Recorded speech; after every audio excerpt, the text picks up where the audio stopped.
What is going on, everyone? My name is Northy and I am super excited to show you guys the round 3 preview. For the first 3 weeks we were able to choose any single card in the collection. This is the first time we haven't been able to, so it has purely been off of cards that we have pulled and purchased, whatever the case may be, for your Teamcoach 2024 card so far. But it's a bit of a rocky one. I know a lot of people aren't too happy with the fact that it's a bit late. I mean, I only got my first box the Tuesday, and I know a lot of people only got their first ones on the Monday, and they're still fairly difficult to get their hands on, so it's a bit of a rough first week, but I'm honestly really happy with what I've done so far. I've managed to get a fair few best and fairest to top up top team, fair few star powers to make a good run at that, and overall I'm still pretty confident with how everything is going. I'm hoping that the ones I've pulled are going to work out for me and get me as far as I possibly can, but again, it's all up to how the Teamcoach gods play me and how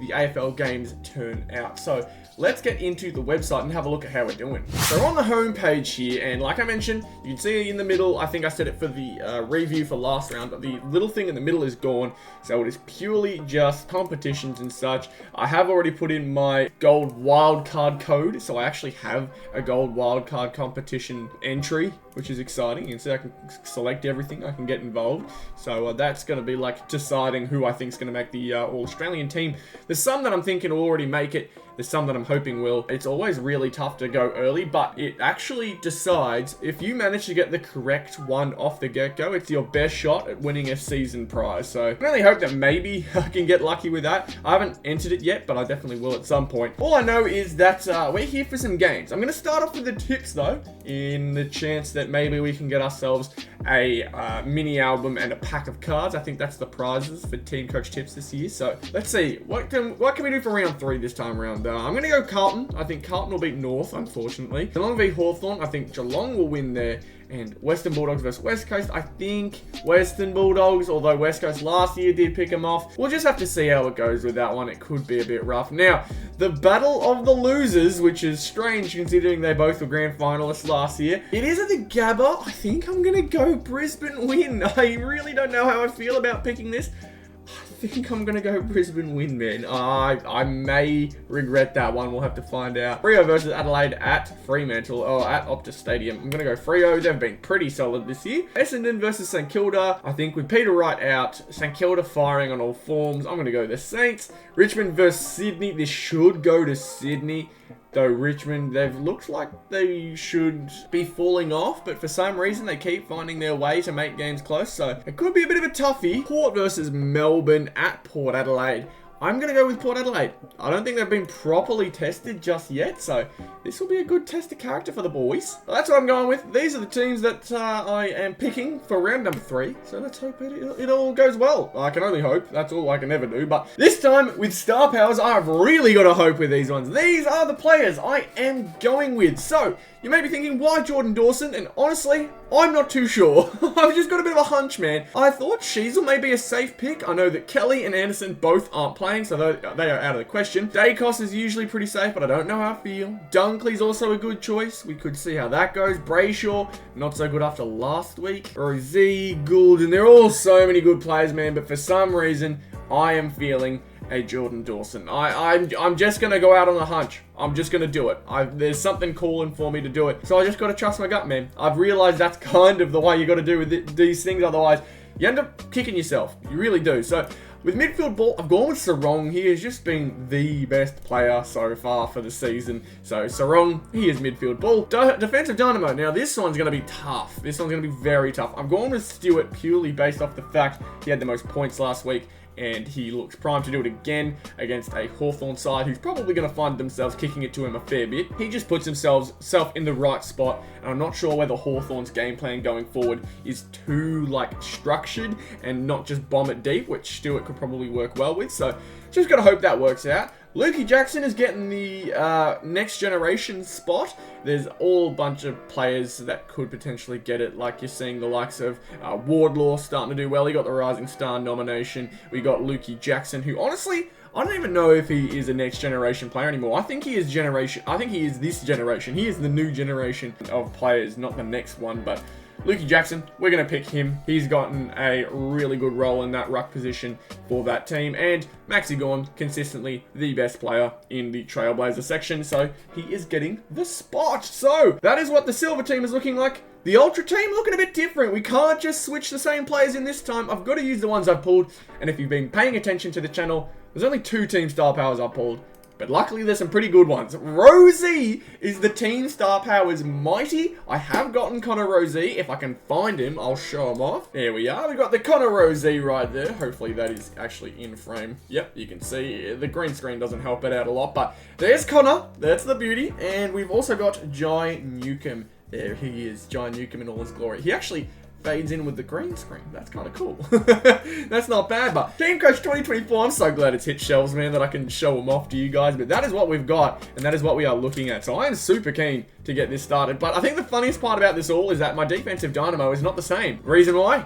He's the only one I've got a code for. I think with silver, if you've got their best and fairest, you get all the silvers in in the Star Powers game mode. You get all the silvers because I don't know how else to describe how I've got, because I definitely don't have Charlie Ballard. I definitely don't have all these guys in my collection. I just don't. But in Ultra, like, I've only got the Harris Andrews defensive dynamo. He's the only one I've got down. I mean, there's not much I can do, but, I mean, this is what I'm going to work with. I'm confident with the Jai pick, even though he wasn't too good the week before. Connor Rosie, he's also pretty good. I'm pretty confident with his pick. Pretty happy with that one.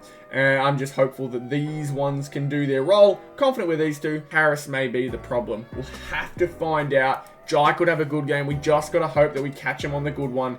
We'll just have to see how that turns out, man. He can do some good things now and then, but, like, yeah, it just doesn't turn up on the stats as much as I'd like. So hopefully that doesn't bite me on the bum. We are currently sitting pretty high for the Star Powers game modes. 31st for the season for Silver and 33rd for Team. So hopefully we can push that a bit higher with, I guess, the help of some double Star Powers. We can push it a bit, and I am trying to get a 3rd Team Star Power. I'll let you think about which one that may be. Just have a guess. We are going to move on to Top Team. And Top Team, I thought was going to be a bit of a struggle, but I am feeling really good about this because it doesn't look too different to the last week. In fact, it's very, very similar. Sarong is getting a spot. We've got Sarong in. He is going to be giving us a good shot. Now, some of the teams that you're seeing, you have not actually seen in videos, but I have recorded and opened another box. There's some good stuff on the way. Trust me, some great pulls, and you need to be keeping an eye out.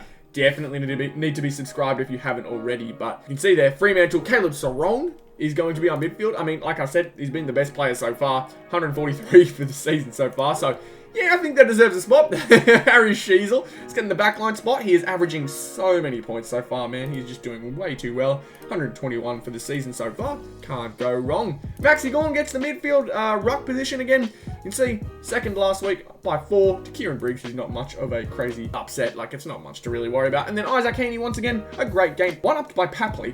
And I don't know how Papley is keeping up this year. I really don't. Sydney forwards are just having an amazing year so far. So maybe I need to switch him out with one of these forwards. But you can see 2 North Melbourne backmen. That's what I'm really worried about for top 18. Scott and Sheasel. Sheasel, pretty normal. But Scott, don't know how that's going to go. That could be a bit risky. Dacos is going to stay in because he just, like, he surely will bounce back. Like, it's just the way it kind of goes with players like him. He'll bounce back eventually, but we're going Sinclair. He didn't have the greatest game back, but I've just chalked that up to, you know, first game back for a good while. Maybe it takes him a bit to get used to, but Sinclair is usually a fairly important player for their squad. But we are sticking with Tom Stewart. We have him in our star power, so why not in our top team? And Lukey Ryan also keeps a spot, even after only 98 points. That's not too bad, and we know what his upside can look like. For the midfields, Sarong, obviously, he's still in, and Max Gorn, obviously, in as well. I've gone with Rosie, because I feel like Rosie will be a good pick if we can also back it up with the star powers.